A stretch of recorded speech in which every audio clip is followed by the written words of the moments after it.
बिस्मिल्लाहिर्रहमानिर्रहीम। उसके बाद नेक्स्ट टॉपिक है Faraday's law of electromagnetic induction. ये टॉपिक इलेक्ट्रोमैग्नेटिक इंडक्शन में एक बैकबोन की हैसियत रखता है। बहुत ही इम्पोर्टेंट टॉपिक है और बहुत ही आम लॉ है, ठीक है। और इसकी अहमियत क्या है इलेक्ट्रोमैग्नेटिक इंडक्शन में, इसको भी आगे ब्रीफली डिस्कस करते हैं। सबसे पहले इसकी डेफिनेशन देखें। The average EMF induced in a conductor of n loops is equal to the negative of the rate at which magnetic flux changes with respect to time। कि एक कंडक्टर का average EMF जो कि conductor n loops पर मुश्तमिल है, उसका average EMF किसके इक्वल होते हैं?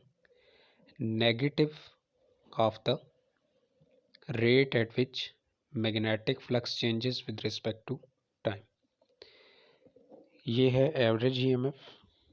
ये किसके इक्वल होते हैं? माइनस एन इंटू नेगेटिव, ठीक है। नेगेटिव के साथ साइन आता है यहाँ पे, फिर नेगेटिव की बात आ रही है और नेगेटिव का क्या यहाँ पे रोल है वो भी आगे देखते हैं। माइनस एन, ठीक है, n is the number of loops into magnetic flux, change of magnetic flux, ठीक है, with respect to time, del phi over del T. अब इसकी डेरिवेशन पे आते हैं। तो यहाँ पे ज़रा इस डायग्राम पे गौर करें। हमने वही एक कंडक्टर लिया, ठीक है। अब कंडक्टर ये है आपके पास, इसकी लेंथ है कैपिटल एल। इसको आपने एक मैग्नेटिक फील्ड में प्लेस कर दिया, ठीक है। इनटू द पेज है मैग्नेटिक फील्ड। यहाँ पे ये एक पूरा सर्किट बना रहा है, यहाँ पे इसके साथ ये गैल्वानोमीटर कनेक्टेड है। अब आपने करना क्या है कि इस कंडक्टर को मूव कराना है, फॉरवर्ड मूव करना है आपने। फॉर एग्ज़ाम्पल पहले जो इसका डिस्टेंस था यहाँ से, गैल्वानोमीटर से यहाँ तक कंडक्टर का डिस्टेंस, वो है x1। और फिर आपने इसको डिस्प्लेस करवाया एक ख़ास पॉइंट तक, यहाँ तक, ठीक है। और फिर जो इसका डिस्प्लेसमेंट बन रहा है इनिशियल पॉइंट से फाइनल पॉइंट तक, वो है x2। और जितना ये डिस्प्लेस हुआ है उस पॉइंट से जो इसका डिस्प्लेसमेंट है वो है डेल एक्स। अब ज़रा गौर करें स्टूडेंट्स के, यहाँ से इस कंडक्टर ने जब मूव किया तो यहाँ से लेकर यहाँ तक ये जितना इसके दरमियान ये डिस्प्लेसमेंट इसने कवर किया, ये एरिया ही तो है इसका, ठीक है। ये इसका क्या है? एरिया है। Change in area, area change हुआ है ना बेसिकली। तो इसको हम क्या लिख सकते हैं? कैपिटल ए, ठीक है, सॉरी डेल ए लिख सकते हैं। अब देखें यहाँ पे डेल एक्स किसके इक्वल होगा? डेल एक्स इक्वल होगा x2 माइनस x1 के। अब यहाँ पे हम, अच्छा एक और यहाँ पे चीज़ कि डेल एक्स कैन इंक्रीज और डिक्रीज। डेल एक्स इंक्रीज भी हो सकता है, डिक्रीज भी हो सकता है। अगर आप फॉरवर्ड मूव करते जाएंगे डेल एक्स क्या होता जाएगा? इंक्रीज होता जाएगा। और अगर बैकवर्ड मूव करेंगे तो डेल एक्स क्या हो जाएगा? डिक्रीज हो जाएगा, राइट। अच्छा, अब यहाँ पे हम वही मोशनल ईएमएफ की इक्वेशन यूज़ करेंगे। E is equal to minus v B l, ठीक है। E M F is equal to minus v B l. अब v क्या है यहाँ पे? वेलोसिटी है। देखें आपने फार्मूला पढ़ा हुआ है s equal to v t. यहाँ से v किसके इक्वल होता है? s ओवर t के। और s क्या होता है यहाँ पे? s है डिस्प्लेसमेंट। और डिस्प्लेसमेंट कितना वो कवर कर रहा है? डेल एक्स डिस्प्लेसमेंट उसने कवर किया। तो आप क्या लिख सकते हैं v को? Del x over del t. v क्या होता है? Velocity, change in displacement with respect to time. और डिस्प्लेसमेंट में कितना चेंज आया? डेल एक्स चेंज आया। और with respect to time del t. तो यहाँ पे देखें इस v की जगह आप क्या पुट कर देंगे? Del x over del T. अब ज़रा इसको थोड़ा और सिंप्लीफाई कर दें, इक्वेशन को थोड़ा सिमेट्री में लिख दें। तो e किसके इक्वल आ जाएगा? Minus B into L del X, इसको ब्रैकेट में लिख दें और नीचे डेल टी। अब एल डेल एक्स क्या है? देखिए दोबारा उस डायग्राम पे वापस चलते हैं। ये देखिए एल है इसकी लेंथ, डेल एक्स क्या है? डिस्प्लेसमेंट। इसको आप विड्थ का भी नाम दे सकते हैं। ये एक रेक्टेंगल बन रही है, ज़रा गौर करें तो, ठीक है। एल इसकी लेंथ है और डेल एक्स क्या है, इसकी ब्रेथ है। तो लेंथ इनटू ब्रेथ या लेंथ इनटू विड्थ वो क्या होता है, एरिया होता है। ठीक है, तो फिर यहाँ पे एल डेल एक्स की जगह हम क्या लिख सकते हैं, डेल ए लिख सकते हैं। Change in area E is equal to minus B into del A over T. ठीक है, ये आपके पास इक्वेशन आ गई है किसकी, Faraday's law of electromagnetic induction की। अच्छा, ये तो है एक लूप के लिए। अगर एन नंबर ऑफ लूप्स हों तो ये इक्वेशन क्या बन जाएगी। अच्छा देखिए, बी डेल ए है आपके पास यहाँ पे, बी डेल ए। अब बी डॉट डेल ए हो तब भी वो मैग्नेटिक फ्लक्स ही होता है, और डेल बी डॉट ए हो तो वो भी आपके पास मैग्नेटिक फ्लक्स ही होता है। या आपने जब मैग्नेटिक फ्लक्स वाला टॉपिक पढ़ा था तो उस टाइम हमने इस चीज़ को ब्रीफली डिस्कस किया था कि बी डॉट डेल ए लिखो तो वो भी मैग्नेटिक फ्लक्स ही होता है कि मैग्नेटिक फील्ड ना चेंज हो रहा हो, एरिया चेंज हो रहा हो। और अगर डेल बी डॉट ए हो कि मैग्नेटिक फील्ड चेंज हो रहा हो लेकिन एरिया ना चेंज हो रहा हो, तब भी वो मैग्नेटिक फ्लक्स ही होता है। तो यहाँ पे भी कुछ ऐसी सिचुएशन है कि ये लिखा हुआ है बी डेल ए, ठीक है, बी डेल ए, और इस बी डेल ए की जगह आप क्या यूज़ कर सकते हैं, डेल फाई यूज़ कर सकते हैं। ठीक है, तो आपके पास ये इक्वेशन क्या आ जाएगी, minus del phi over del T. और अगर एन नंबर ऑफ लूप्स हो तो ये इक्वेशन क्या बन जाएगी, minus n into del phi over del t. ये Faraday law of electromagnetic induction की एक्सप्रेशन है जिसको हमने प्रूव किया है, यहाँ पर डिराइव किया है। अब मैंने कहा था कि ये लॉ जो है ये बैकबोन की हैसियत रखता है इलेक्ट्रोमैग्नेटिक इंडक्शन में। उसकी वजह क्या है वो देखें, ज़रा इस डायग्राम के ऊपर आए। हमने एक केस डिस्कस किया था, अगर आपको याद हो, कि जब मैग्नेट भी रेस्ट पे हो और कॉयल भी रेस्ट पे हो, दोनों मूव ना कर रहे हो, तो उसमें करंट चेंज को हमने डिस्कस किया था। तो ये आपके सामने एक मैग्नेट है ये, ठीक है, ये आपको मैग्नेट नज़र आ रहा है। इसका एक नॉर्थ पोल है, एक साउथ पोल है। यहाँ पे एक कॉयल है जो इसके साथ लिपटी हुई है, ठीक है, जिसमें से एक साइड से करंट लीव कर रहा है, एक साइड से करंट एंटर हो रहा है। जिधर से एंटर हो रहा है उस साइड पे आपने साउथ पोल लेना है, जिधर से लीव कर रहा है उधर आपने नॉर्थ पोल लेना है।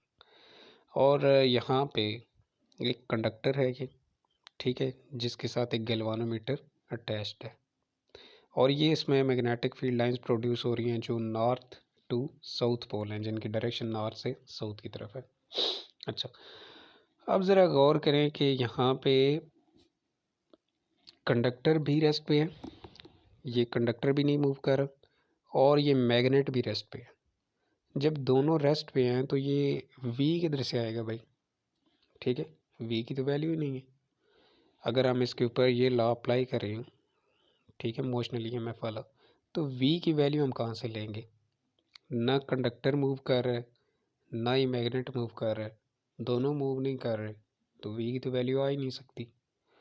तो इसी वजह से ये फैराडे लॉ जो है ये एक बैकबोन की हैसियत रखता है, क्योंकि फैराडे ने जो हमें एक्सप्रेशन दी है वो एक्सप्रेशन हर पिक्चर के ऊपर अप्लाई हो सकती है, ठीक है, चाहे जैसी भी सिचुएशन हो, कोई चीज़ मूव कर रही हो, रेस्ट पे हो, ज़्यादा स्पीड से मूव कर रही हो, जैसे भी मूव कर रही हो वहाँ पे ये एक्सप्रेशन अप्लाई हो सकती है, ठीक है।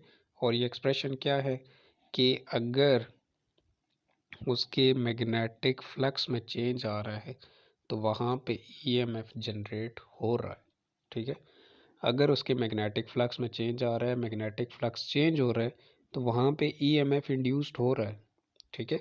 वैसे ईएमएफ इंड्यूस्ड नहीं होता, लेकिन जब उसका मैग्नेटिक फ्लक्स चेंज होना शुरू होता है तो वहाँ पे ईएमएफ इंड्यूस्ड हो जाता है उसको रोकने के लिए, ठीक है। बेसिकली जो ईएमएफ वहाँ पे इंड्यूस्ड होता है वो मैग्नेटिक फ्लक्स को रोकने के लिए इंड्यूस्ड होता है, ठीक है, उसको तब्दील होने से, उसको चेंज होने से रोकने के लिए वहाँ पे इंड्यूस्ड होता है, ठीक है।